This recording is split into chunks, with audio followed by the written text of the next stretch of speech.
तर बरं का मंडळी, हा व्हिडिओ आहे चंपाषष्ठीच्या आदल्या दिवशी नागदिवे केले जाते त्या दिवशीचा। तर चंपाषष्ठी म्हणजे खंडोबाची यात्रा, ज्याला आमच्या ग्रामीण भागामध्ये सट्टीची यात्रा म्हणले जाते बरं का। आणि सट्टीच्या यात्रेच्या आदल्या दिवशी म्हणजे चंपाषष्ठीच्या आदल्या दिवशी नागदिवे केले जातात। तर नागदिवे वेगवेगळे आपापल्या परंपरेनुसार केले जातात, ते आपापल्या प्रथेनुसार प्रत्येकजण करतं। ते नागदिवे करून नागदिवे पाजळायचे असतात, म्हणजे तुपाच्या वाती लावायच्या असतात, असं पहिल्यापासूनच करते, त्यामुळे आम्ही पण त्या गोष्टी करतो। तर आता नागदिवे पहिल्यांदा आपण बघतो कशा कशाचे कार्य केले जातात। तर आमच्या सुनबाईची आहे पहिली सट, म्हणजे पहिलीच खंडोबाची यात्रा।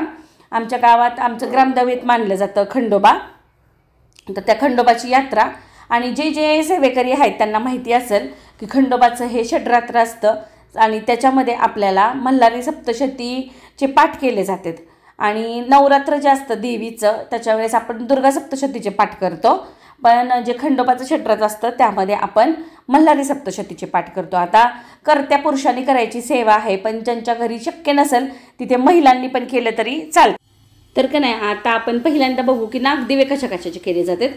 तर माझ्याकडं अशी परंपरा आहे, नागदिवे गव्हाचे म्हणजे गव्हाच्या पिठाचे, त्याच्यानंतर बाजरीच्या पिठाचे, त्यानंतर गुळाचे म्हणजे खिसलेल्या गुळाचे, पूर्ण गुळाचे आणि पेढ्याचे, असे 4 प्रकारचे नागदिवे केले जातात। आता प्रत्येकाची परंपरा ही वेगवेगळी असू शकते, कुणी म्हैसूर पाकाचं करतं, कुणी जिलेबीचं करतं, कुणी बर्फीचं करतं, ज्याच्यात जसं असते तशी तशी ती परंपरा केली जाते आणि करावीच, कारण कुलदैवताची सेवा ही परंपरागत चालत आलेली असते, ज्याच्या जशी परंपरा आहे तशीच ती करावी। तर आता आपण सुरुवातीला गव्हाच्या पिठाचे नागदिवे करतो। तर गव्हाचे जे पीठ असतं त्याच्यामध्ये थोडंसं मीठ घालायचं आणि कणिक घट्ट तिंबून घ्यायची बरं का। त्याच्यानंतर असा छोटासा गोळा घ्यायचा आणि तो गोळा दोन्ही बाजूनी गोल करायचा आणि थोडंसं मध्ये, बघा तुम्हाला मी स्क्रीनवर जसं दाखवते ना, तर तसं मध्ये थोडंसं असं चपटं करत जायचं आणि दोन्हीकडून गोल, आणि शेवटी वरच्या टोकाला थोडंसं असं टोक काढायचं, जेणेकरून तिथं आपण दिवा लावू शकतो। आपल्याला तर तसं तुपाच्या फुलवातीच लावायच्या असतात, पण ते केलं जातं म्हणून आता परंपरा आहे, आता इतकी वर्ष करतोय, तर ते पण आता सुनबाईंना पण आम्ही तसंच सांगतोय की असे केले जातात। तर गव्हाच्या पिठाचे झाले करून की मग बाजरीच्या पिठाचे, तर बाजरीच्या पिठामध्ये पण थोडंसं मीठ घालायचं आणि ते पीठ घट्ट तिंबून घ्यायचं बरं का। आणि त्याच्यानंतर सेम आपण जसे गव्हाच्या पिठाचे केलेत तसेच आपण बाजरीच्या पिठाचे पण नागदिवे करायचे आहेत। तर आता किती करायचे, प्रत्येक ठिकाणी कोणी 5 करतं, कोणी 7 करतं, कोणी 9 करतं, आपल्यात जशी परंपरा आहे तसं करायचं। आणि बाजरीचे नागदिवे हे जास्त केले जातात। तर आजच्या दिवशी जे नागदिवे केले जातात आणि जसा नैवेद्य असतो का नाही, तर त्याच्यामध्ये महत्त्वाची असते ती कढी, नंतर हरभऱ्याची भाजी। आता शेतामध्ये जो हरभरा पेरलेला असतो दिवाळीनंतर ती भाजी खुडायला आली असती, त्याची एक एक टोक वरचं खुडायचं आणि मग त्या हरभऱ्याला चांगले फटे फुटतात आणि पीक चांगलं येतं, म्हणून त्या हरभऱ्याची भाजी खुडली जाते। आणि ते पहिल्यापासूनच ही परंपरा चालत आलेली बरं का, की हरभऱ्याच्या भाजीचा निवद, नंतर कढी, साधा पांढरा भात आणि त्याच्यासोबत पिवळं वरण, म्हणजे फोडणी न दिलेलं असं सप्पक वरण म्हटलं जातं आमच्याकडं।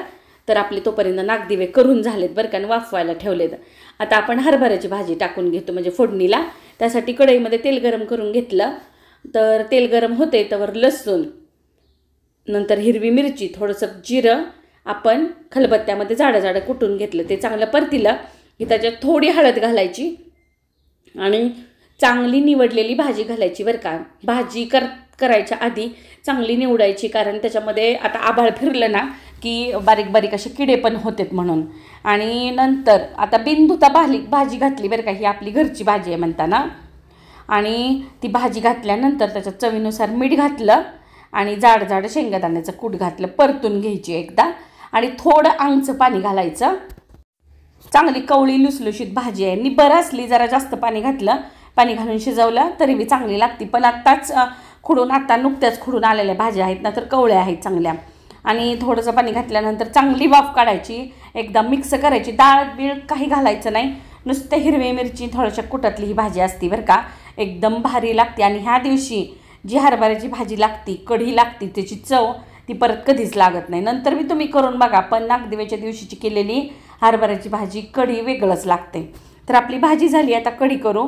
तर एका भांड्यामध्ये मी 2 चमचे बेसन घेतलं, त्यात आधी थोडंसं ताक घातलं, तुमच्याकडे जर दही असेल तर थोडं मग दही किंवा पाणी घाला.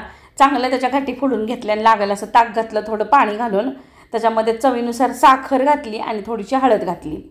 आणि आपण ह्याच्यात मीठ घालणार नाही आहेत, मीठ आपण शेवटी घालणार आहेत. जर आत्ताच मीठ घातलं तर कढी लगे फुटते बरं का.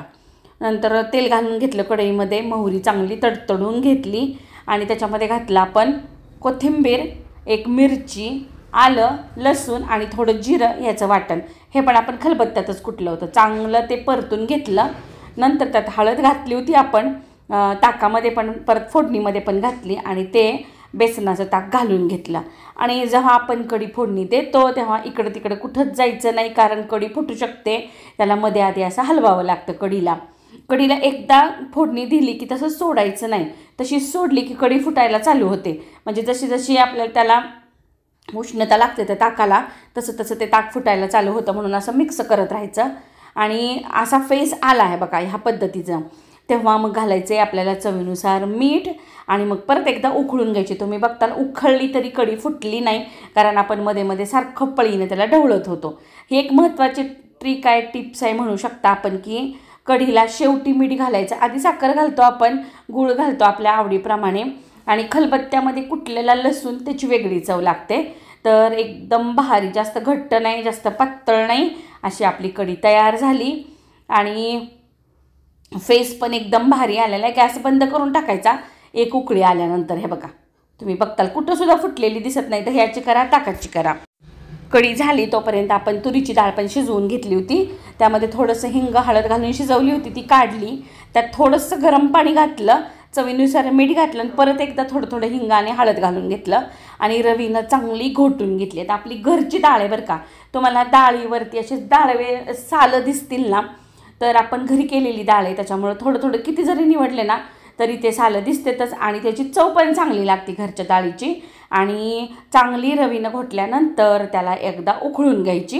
हे आपलं सपक वरण झालं. ह्याला आपल्याला फोडणी घालायचं नाही, कारण निवदाला ह्याची प्रथा आहे, ह्याची परंपरा आहे. त्याच्यामुळं डाळ काढली कुकरमधनं, त्याच वेळेस मी लगे भात लावून घेतला होता, कारण आपल्याला ताटं भरायचीत म्हणून. तर नागदिवे आपल्याला पाजळायचे होते. तर सगळे नागदिवे हे बघा तुम्हाला दाखवते मी.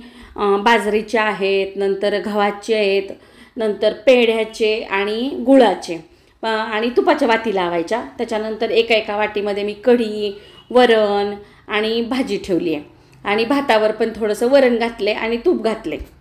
तर हे आहे बघा आमच्या घरातली परंपरा. आमच्या सुनबाईंना समजून सांगता तुम्हाला मी सांगितलेलं आहे, कारण त्यांची पहिलीच सट आहे ही.